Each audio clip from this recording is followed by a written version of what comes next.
The same people that shouted for him, he is the king of Jerusalem, king of Israel, son of David, because of his miracles and because he fed them. 5-6 days later, they shouted, crucify him. Did the miracle make the faith? If you say, you should believe me because I wrote that book, that doesn't make you too credible. Where's your research? What are you based on? Okay. Show me something that I will take. Don't tell me you should believe it because I said it. If we take this line and we extend it, we'll not believe anything. We talk about the faith, the church, and it looks like we're defending a book or an institution.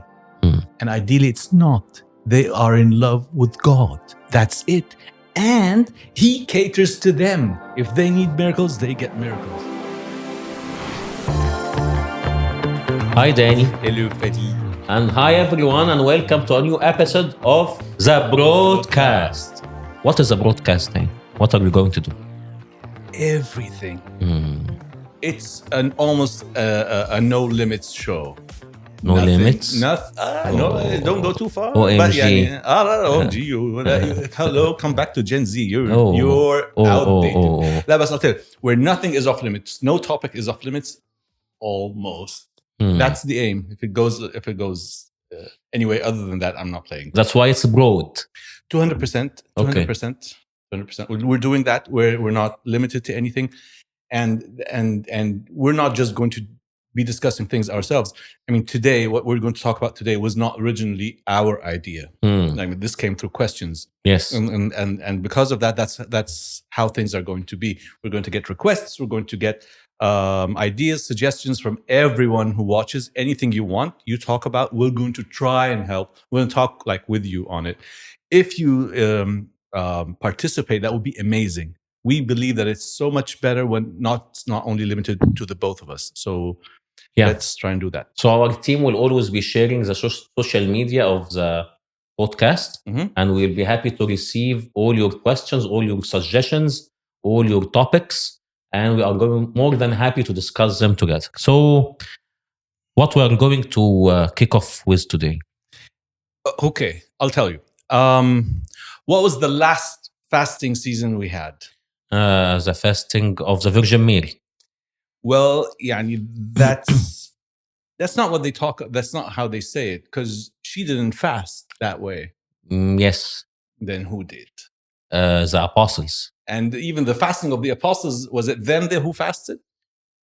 No, the church did for them. This is weird naming, but So the apostles didn't fast the fast of the apostles. Everyone did, and the fasting of Saint Mary she did not fast that fasting. The apostles did. Yes. And why did they? Because they went to her tomb after she was buried there, according to tradition, because this is not mentioned in the Bible, and they did not find her body there. So they dedicated 15 days of fasting until God revealed to them what happened to her body. When St. Thomas was coming back from India, he saw her body elevated by the angels. She met him. She gave him a red piece of cloth. And he returned back to the apostles. He showed it to them, and they prayed together and fasted until God showed them where is the body of the Virgin Mary is stored. Where is it stored? Maybe in the paradise. We're not really sure. So we're not sure about where the body is. Yes. We're not sure about anything. We're just following the story of St. Thomas. We can call it the church tradition.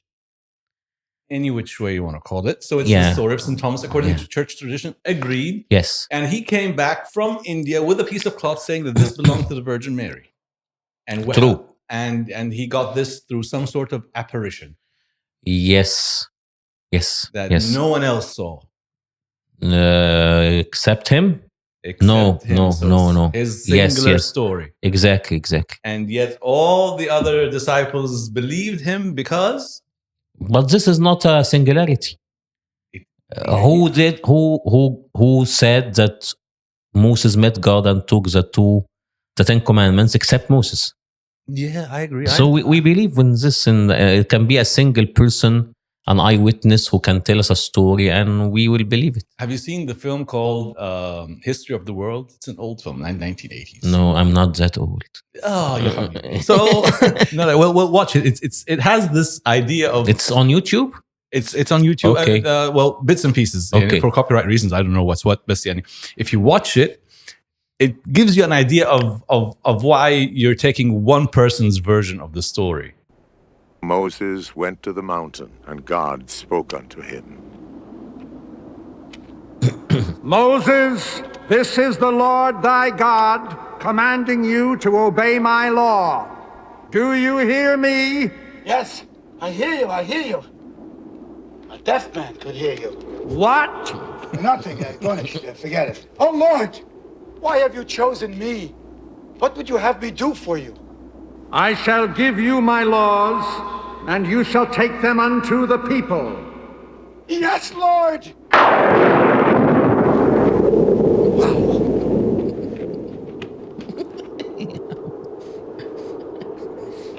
Lord, I shall give these laws unto thy people. Hear me! Oh, hear me! All pay heed! The Lord Jehovah, has given unto you these 15... Wait.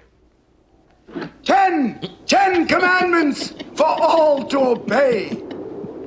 What was that? It was a version of the story that we never knew because he dropped. This is and a then he said, hilarious science fiction, not science fiction. It's a fairy tale, It's a fictitious story. It's a farce on history. It's a farce on biblical stories, which and you have to be careful with. But it is what it is. It's that way. But that's what I'm telling you about taking one person's version of the story and going along with it. We're sticking to the version that Moses wrote, presuming that he wrote all 5 books of the Torah. Genesis, Exodus, Numbers, Deuteronomy, etc., etc. So why are we sticking to that story? It's St. Thomas's story. Yes. Again, it depends who is the one writing the story. So if Moses is a leading figure in the Old Testament and the most famous Jewish leader and the most important prophet for all the Jewish people. And even in Christianity, he is known as the man who is speaking to God all the time. So when he speaks, it's important to believe his testimony. We are talking also about St. Thomas. Why should St. Thomas fabricate such a story about seeing the Virgin Mary? And he is one of the witnesses who sacrificed their life for their beliefs and their belief in the resurrection of Christ. Why should he fabricate this story? My good man, at the time, he had not sacrificed his life. He was alive. At the time of Jesus Christ, he did not believe everything about Jesus Christ. Definitely. So, but this is after the resurrection. Why believe And he was already preaching. This is after the Holy Spirit as well. I love you, the man. Pentecost. Excellent. Well and good. Yeah. But he came back from India with a story. Even his brothers, the disciples, they did not take his story for granted. Which is only fair. If he doubts everything and everyone, why should they doubted him? Hence the fasting. Okay. Am I correct or am I incorrect? If we take this line and we extend it, we will not believe anything. So people are non-believers for that same reasons, and they have a good reason to. And St. Thomas uses that belt from St. Mary that was given to him, according to him, as physical proof of his story. Yes. Yes? True. Did they believe him? Maybe some of them believed, maybe not. Your story says that they didn't. Yeah, because that's why they fasted. And that's why they fasted. And then what happened? And he fasted with them. Agreed. And then what happened? God showed to them what happened to the Virgin Mary's body. And what? And did he show them the belt, this belt being given to St. Thomas? God himself, according to the story, no. It was already given to St. Thomas. Very well. Then because God's revelation to them of that story, they believed the physical proof that he had. Okay. Right? Okay. So it actually solidified his story. Then you can start believing it. So physical evidence is somewhat required to believe. Yes, and without is also physical evidence we should believe. The Lord himself, when he appeared to Thomas after the resurrection, he told him, Thomas, blessed are those who believe and don't see. Yes, and if you read St. Paul's epistles to the Hebrews, chapter 11, verse 1, and he describes faith. Exactly. It's things that are unseen. Yes, correct. Well, if you keep yesing everything, then why is there physical proof of everything? Why did he come back with a belt? Why did the Virgin Mary give him a belt? God usually deals with everyone according to his mentality. We know that St. Thomas was a doubter all the time, and he was doubting everything. That's why when the disciples told him that they saw the Lord after the resurrection, he did not believe until the Lord himself appeared and showed him the places of the wounds and the nails. And then he gave the bigger lesson, which is you don't have to see everything in order to believe. It seems that St. Thomas kept the same type of personality even after the resurrection. That's why the Lord allowed that he sees this belt and takes this belt from the Virgin Mary in order to make sure that this man who is always doubting everything will have a physical proof to prove. And God works on this way. God can go to the Samaritan woman and tell her about something that happened in her life. Yes. And then she would believe in him. God can speak to Nicodemus, for example, and talk to him about some spiritual meanings, and Nicodemus will believe. God can tell, for example, or can do a miracle for someone, and someone will believe. He can just teach, and someone will believe. I mean that God is dealing with everyone according to his personality in order to bring everyone to his kingdom. So some people need physical proofs, some people don't. This is the idea. I understand. I understand what you're saying. Okay. I don't always find it that easy to understand and accept what you're saying, because to me, I mean, believing in God, believing in and his book, the Bible, is supposed to be the constant in an ever-changing world. You want something that is constant. Yes. Okay? Yet that constant tells you, I want faith, which is unseen, but yet I'm going to give you physical proof, which is seen. So do you see the contradiction? Or it looks... Because God knows, it's not a contradiction. God knows our nature. By our nature, we are just, our faith is still humble and still not mature enough. So he is giving us always something as a proof, and then he is taking us to the higher level. Let me give you a broader example, as we are the broadcast. For example, in the Old Testament, God in the 10 Commandments, he was telling everyone, you should not kill, you should not commit adultery. This is very basic. But when he came to the New Testament, he said, you heard Moses saying, you shall not commit adultery. But I say to you, whoever looks in a lustful way to a woman, he is committing adultery. So he is taking the commandment to another higher level. This is what the Lord is doing with us. Some people needs miracle, and then he is taking their faith to another higher level. The commandments, the same. He is giving us the milk at the beginning, and then he is giving us more mature food we can digest later on. That's lovely to say. That sounds great, but that divides everyone into categories of believers or people who accept God. However, I don't see it that way. I see that everyone needs physical proof. We all need what is in the Bible and what you just quoted, milk. We all need it. Physical or logical, it differs. Any which way. I mean, I don't think that there's a part of the 10 of the 2 tablets of the 10 Commandments anywhere. Okay. I think they were kept in the Ark of the Covenant, yes. And then the Ark we don't know got lost place, unless you watch Raiders of the Lost Ark. But they were physically existing by Indiana Jones. Well, yes, of course, but you know that because of the drawings and the writings, the copies of them, never the originals. Yes, the Ark is lost, and that's the good reason. But it's mentioned in the Bible that they were kept inside the Ark. Yes, if Paul mentioned this as well. We'll take all versions and all proofs from the Bible. Yes, of course. However, yes, if you are getting introduced to Christianity or to God, or even if you are a believer, you still need physical proof. Physical proof means a miracle. Something proves a miracle, or defines a physical proof. What is the proof that Jesus, the church takes as official that Jesus was alive and was crucified, or was buried, was resurrected, and ascended into heaven? We have many several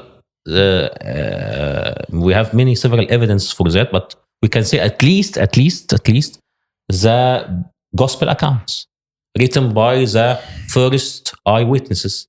Excellent. And these are our accounts, our people writing our versions, their versions of the story, and the versions we chose to believe of that story. Yes. And if you say you should believe me because I wrote that book, that doesn't make you too credible. You should tell me. Where's your research? What are you based on? Show me something that I will take. Don't tell me you should believe it because I said it. Okay. So if we are talking now about talking about what is the proof that Jesus was real. And what happened to his life was real. We can talking about the historical Jesus. Yes. Okay. First of all, we have the biblical accounts. Maybe we don't underestimate the biblical accounts because of many things. First of all, the eyewitnesses who lived with Jesus, who wrote these books, sacrificed their lives willingly for the story that they wrote. If they believe it's a lie, why would they sacrifice their life? No one would sacrifice his life for a lie, and he knows it's a lie. He would die for it if he thinks it's the truth. He does not know it's a lie.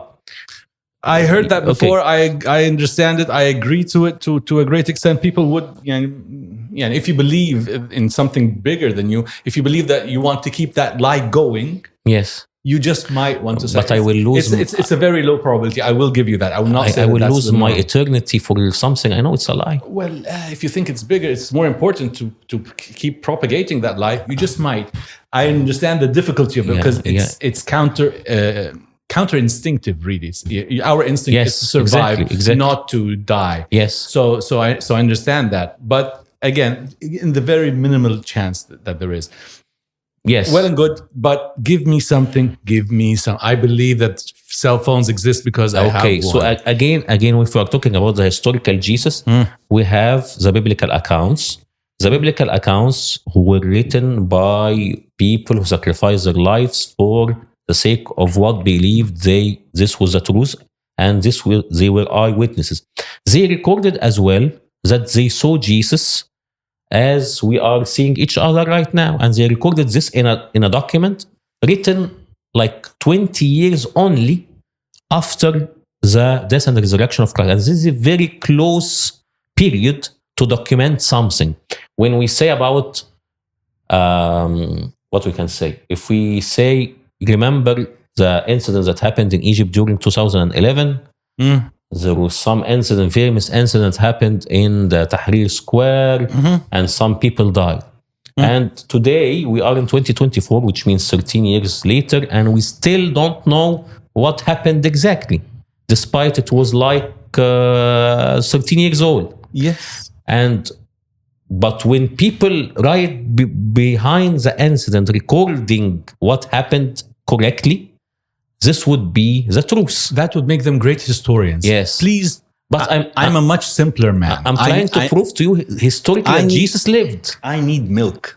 Okay. I need milk. Don't talk to me about today is Wednesday. Being an accurate. Oh my God, man! I'm going to shoot myself in the head. Talk to me talk simply. Give me simple things. I mean, why did miracles happen? Why was the documentation of Jesus' life have a lot of miracles? Because they're simple. Yes. Because they make sense to everyone. Because they're easy to digest, even though they're above natural law. Yes. But they're easy to access. Do you get? Not difficult to access them. So that's what I need to know. If he was there, what did he look like? Where was he? Where was he buried? Have you ever gone to Israel? Have you gone No, I didn't. to all the holy sites? Unfortunately not. Well, if you go, they give you souvenirs of everything. Here Jesus walked. Here Jesus was. Here's Jordan. Jesus was baptized. Here, have some water. It's a blessing. Okay. They make it's merch. It's merchandise. Everyone gets a bit of it, and it's holy. And oh God, this is lovely. I'm now going to be blessed. And it's a thing, fam. Do you get it? Yes. And when you do it, sometimes sometimes it doesn't become that strong. But I still understand. Why would people go? I might go if I get a chance. However, what I'm telling you is we need something. We need something this simple. Tell me what he looked like. Tell me where he was. Prove it. Tell me that he wore these sunglasses, and if you wear them, you're going to see things differently. You're going to do. So I'm miracles. just a little bit distracted. We want to talk about the historical Jesus or the miracles, or which one? I want you to tell me what he looked like and why. I want you to tell me why did things happen there and why. Okay. And how do you prove it? I mean, if you give me miraculous proof, I'll give it to you. Okay, let me give you an example. Okay. If you go to France France and Italy, they have a lot of what they call it Christian artifacts. A few years ago, the Cathedral of Notre Dame in Paris got burnt down. Yes. And what they managed they found 2 sarcophagi beneath it, and they just found out who was just one of them who was buried there. However, one of the most important Christian artifacts there is a part of the crown of thorns that Jesus wore. Okay. A bit of one of the spears. I'm not sure if it's the one that actually stabbed Jesus Christ in the side, and 1 or 2 of the nails that Jesus was crucified with. That's what's there. I saw nails also as well in Venice, in Italy. Which begs, I even have a better story. Are you familiar with the Veronica veil? Yes. And there's another veil. Which one? In Monopolo, in Italy, the Veronica veil, where Lady Veronica just supposed to have given Jesus this veil to dry his sweat and blood, and then his face was imprinted on it. Yes. Okay, where is that? That's in Vatican City. Comes out once a year on Passion Sunday. Okay, and it's displayed to the masses on a balcony for 2 minutes every year. Okay. 2 minutes a year. Did anyone make some investigations, research on it? Ideally, yes. And then there's the Monopolo. They proved it is the original one? Well, Pope, I can't remember, Pius the Fourth says that it was the original one, and he made copies of it, and every copy was blessed had to touch the original one, and then it was sent out. And because miracles happened connected to this veil and the other replicas of the veil, people started believing that it's authentic. However, there are 2 of them. I'm not sure which. Well, the one in Vatican City is ideally the original one. The veil they even call it the Veronica. They don't call it the veil anymore. And what is now being used as further proof of it being an original is how it's very close to the face of Jesus on the Turin shroud.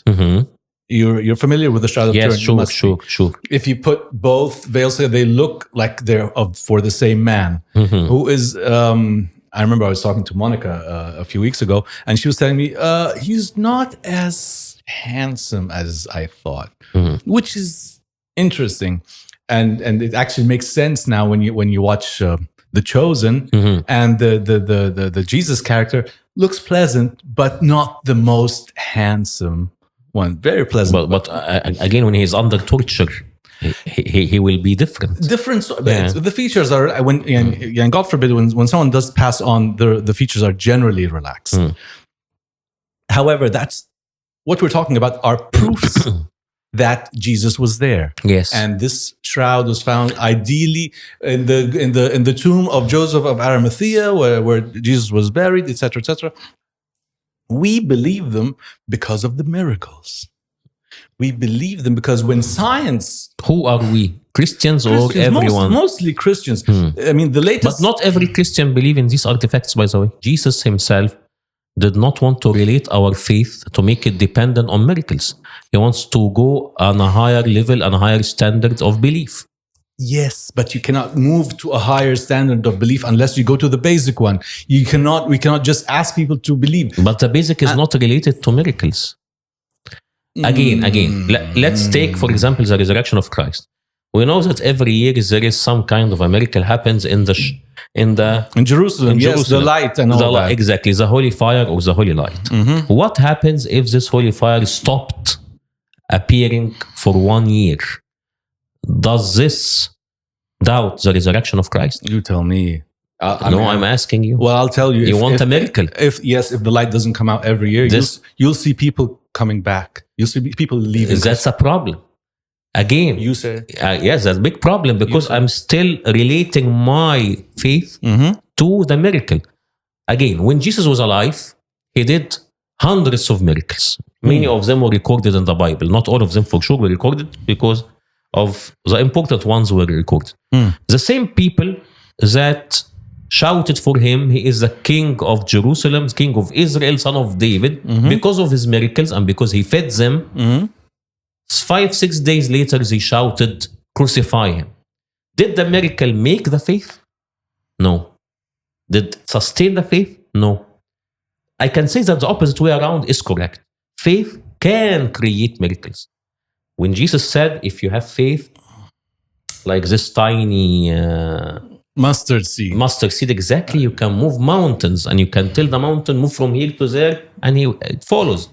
But he never say, when you are a great believer, you will make miracles and this will be the sign of your faithfulness. When he said, learn from me, he did not say, learn from me, I am the miracle worker. He said, learn from me because I'm humble, I am modest, and so kind-hearted. You're asking too much. You're asking for too much. It's not that easy. Why? It's not that you need the miracles. You need the milk. You cannot ask someone to move from being an infant to being an adult without giving him the milk. And I think God understood that. And that's why he left all these artifacts. That's why he gave all these proofs. I need the miracle at a certain point, but not for everyone. That's well and good. It's almost theorizing what actually happened. However, everyone to move up, they saw the miracles. The disciples themselves, who are the disciples, the fathers of the church, Peter, John, James, everyone. They're the fishermen who saw the fish get into the net, the ship sinking. Do you think that the miracles themselves were the core of Jesus' message? If it were, he just wanted to prove his divinity for them. So it's step one. It was just like, we can say, collateral something or collateral effect to his bigger message. I would say it's step one, and that's why he talked in parables to everyone. Okay, let me ask a personal question, if you allow me. Dany, you are a Christian, right? They say. Okay. Did you believe in Jesus because of his miracles? Did you witness one of them yourself?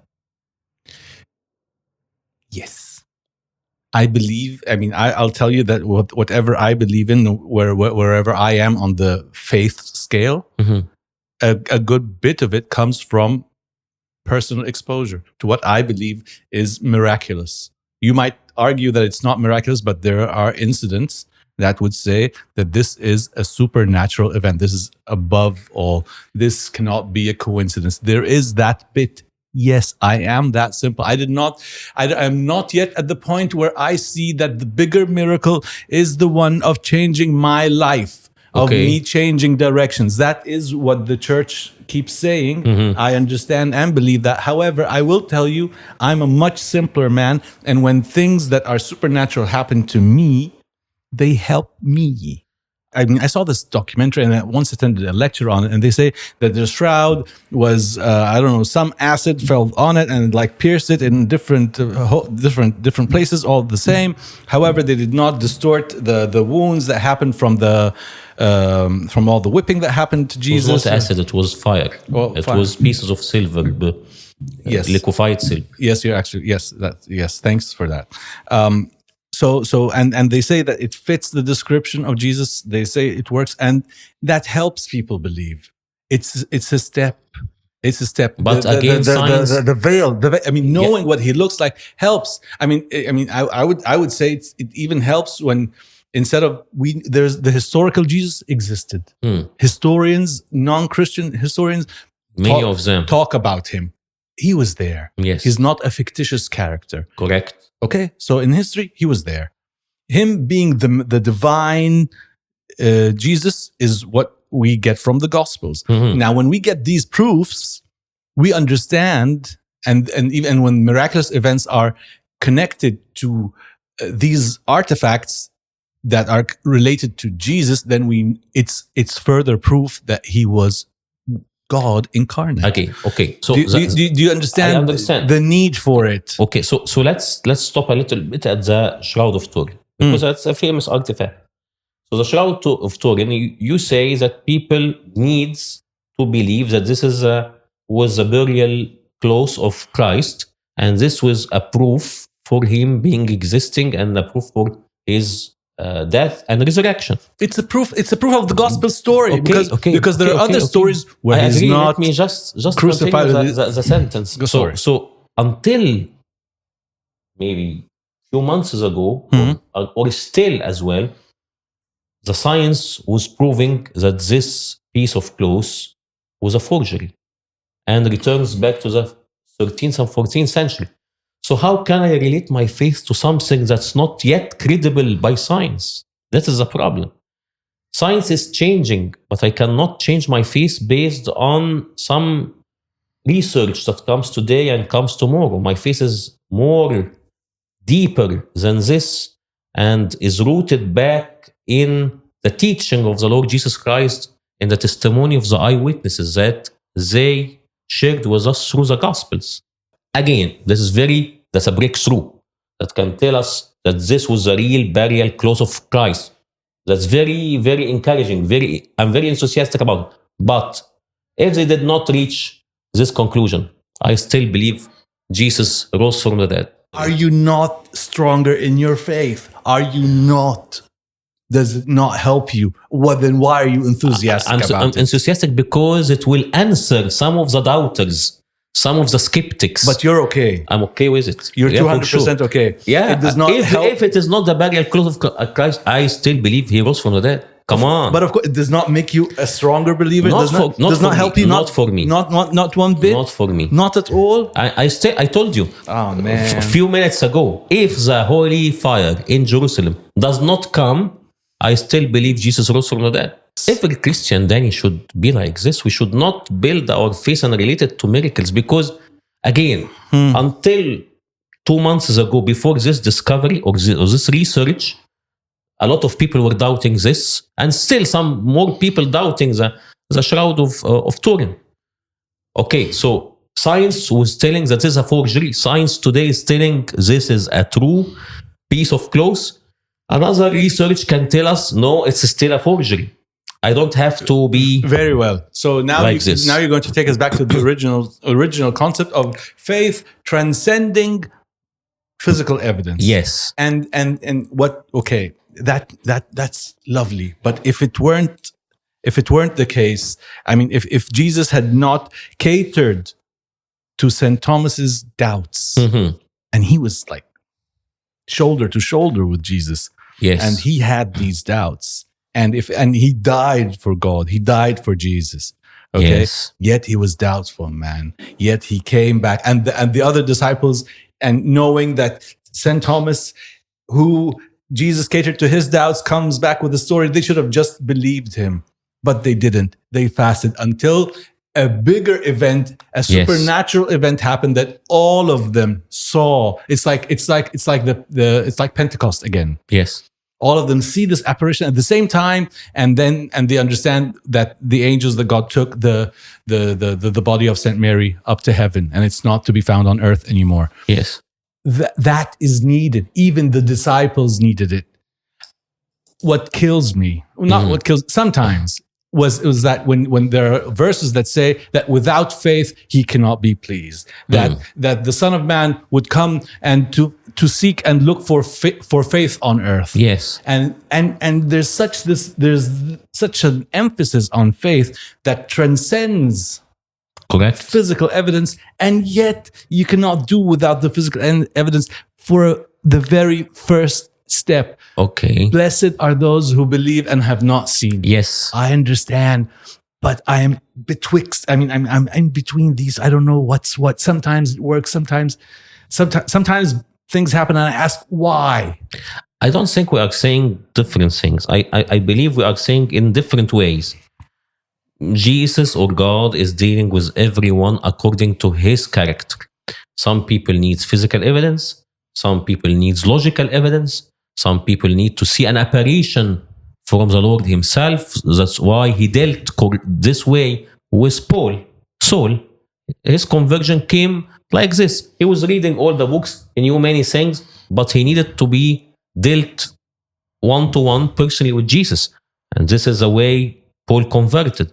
So God has different ways to bring all people to his kingdom. But again, when he was giving the physical proof to St. Thomas, just after St. Thomas shouted and said, "My Lord and my God," Jesus immediately rebuked him and told him, "Because you have seen, you believed. Blessed are those who have believed and have not seen." So when we talk about simple people, are there any simpler people than the people who were martyred in Libya in 2015? The people from Upper Egypt, very poor people. They didn't find a way of good living in Egypt, so they went to, we can say, a war zone in Libya to work there because they were desperate to find a good earning. Yes. And they were captured by ISIS, and we saw their martyrdom. It was brutal. It was brutal, and Barbaric. it was broadcasted everywhere. But anyway, why did not God intervene by a miracle to save them, to keep their faith? He didn't, because they did not need that. Their faith was rooted inside their souls and their spirits. And they were very simple people. I don't believe that the Lord appeared to one of them and told him, as we know in church history, that happened to some saints, "Stay strong, stay fast, I will be with you, I will bless your name after your martyrdom." I don't think they witnessed any of this, but still they offered their lives when the sword was put on their necks. You don't know. You don't think is one thing. We don't know for sure. Perhaps those of Libya and others who face similar circumstances, they had their own miracles earlier on. That's why they were steadfast then. And even if you read the Synaxarium and then so many stories of the saints, they would say he was tortured this way, that way, and the Lord himself appeared, or there was an angel that told him, "Stand fast, you will get through. I will heal you today for the sake of many, or I will heal for your own faith." To stand fast, to stick to the faith, to stick to me, to stick to me. Do you get it? It's not just about, we talk about the faith, the church, and it looks like we're defending a book or an institution. And ideally it's not. They are in love with God. They are in love with Christ. They see him, the person. And that's a topic for another day. But that's it. And he caters to them. If they need miracles, they get miracles. When was it? 1966 was it, or 68? When the Virgin Mary, they had this apparition in the church in Zaytun, and everyone comes from all over Egypt, all the way up to the president, all the way up to the simplest man. All our parents, they went, and why watch? Why go? Why go? I have a different story. I mean, not a different story, but I've heard other people have talked differently about this. And many people doubted this apparition as well. Okay, it's needed for some people. I don't disagree with you on this. I still see and I still believe that God is dealing in personal way with each one. I can come to the Lord by reading just his words. You can come to the Lord by seeing a miracle. My friends here can come to the Lord by seeing an apparition. Someone else by seeing one of the brilliant minds of the world converting to Christianity, or by seeing one of the celebrities converting to Christianity. Everyone has his own way and his own treatment by the Lord, because it's a personal relationship. So this works. But again, God does not want us to depend on other things other than faith, because these things sometimes, Dany, let's take it from another side. Sometimes a miracle distract people from God. Some people goes behind St. George. Some people goes behind Saint Marina, Saint Damian, and they forget the Lord himself. They think about the miracles and the intercession of the saints, and the saints come gods. Exactly. That's what you're saying. Exactly. Every day there is mass. Every day there is Synaxarium. Yes. And every day there's a test. The Synaxarium is really a testimony or a book of testimonials about saints who were had went ahead or like ahead of us in time, and now we know the miracles that happened in their life, whether it be actual miracles like supernatural ones or their change in character, something of so. And it is daily, and the church actually pushes that concept daily. And that's why I'm telling you it's neat, and that's why people go for apologetics. That's why people go for this scientific. I mean, when you say my faith doesn't need the extra proof that the Shroud of Turin is the one for Jesus Christ, and I'm telling you, I'm happy for that. I'm happy for you, but I'm also happy to know that there's further evidence, because some people need it, and I will need it. I am not there. I am not above that. And I will tell you that it is. But what happens if another research came and defies the recent research results? Then something. Your faith will be shaking. Maybe a bit. But then something else should come. But that's a problem. I understand, but here's something bad. When God catered to Thomas, the saying, okay, then He will cater to me. I have this trust, whether directly or through someone, whether through an apparition or through someone teaching me something. And why does the Bible work? Because everything written there resonates with what's inside us. Why? Because it's written by the Creator. In different ways, but it has this resonance with us. That's why we choose to believe it. We choose. Yes. It's a daily choice. And when you have doubts, you can have doubts, but it's a daily choice. And what I'm telling you, that it's not God waiting to see if we're going to make that choice, we're going to make it or fail. It's actually Him being on our side, helping us pass that choice, make the right choice, and not the other way around. Yes. Yeah. Ta-da! Yeah. It's always, Dany, time is killing us. So it's always very, very exciting to talk with you. And this was a hot topic. And likewise, man. I mean, I learned. Yeah. And we learn from each other. And we will direct our final conclusion to the audience. We need them to participate, to share their ideas and questions, please. Exactly. What do you like? What do you think? Are miracles leading to faith, or is the opposite way around? Do you need miracles in your life? Do you need science? Do you need science to prove your faith, or it just goes without saying you are a simple believer and you believe in everything that was written in the Bible and nothing else will be shaking your faith? Thank you, Dany. Thank you, Thank Fady. you, everyone. See you next time. See you next time. And the broadcast. The broadcast. Yeah.